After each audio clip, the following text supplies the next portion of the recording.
তেলটা গরম হয়ে গেছে, একটু কালো জিরে ফোড়ন দিয়ে দিলাম।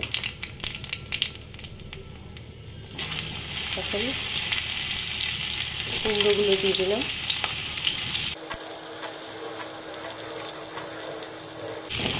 আলু দিয়ে দিলাম, বেগুনটা দিয়ে দিলাম,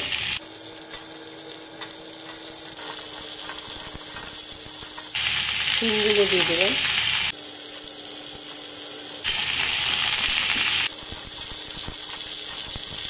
এগুলো হালকা করে ভেজে নিয়েছি। এখন আমি মূলোটা দিয়ে দেবো।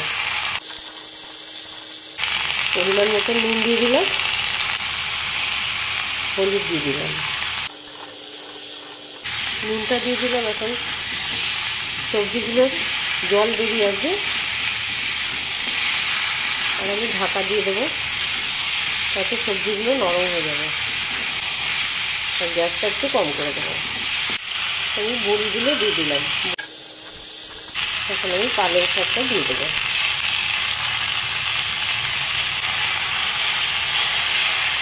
পালং শাকটা দিয়ে দিয়েছি, আমি এখন একটু ঢাকা দিয়ে দেবো,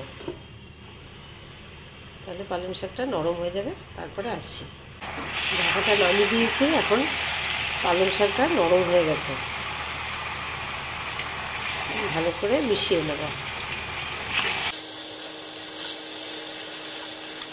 দুটো কাঁচা লঙ্কা দিয়ে দিলাম। এখন সব সবজিগুলো নরম না হওয়া পর্যন্ত আমি একটু গ্যাসটা কম করে দিয়ে ঢাকা দিয়ে রাখবো কিছুক্ষণ বাদে তারপরে দেখাচ্ছি।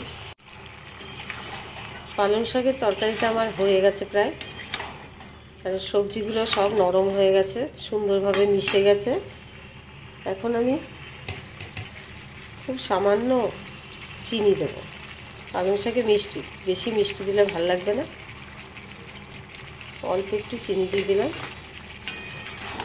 এইভাবে বানিয়ে খেয়ে দেখবেন, খুব ভালো লাগবে। আমার রান্নাটা যদি ভালো লাগে কমেন্ট করে জানাবেন।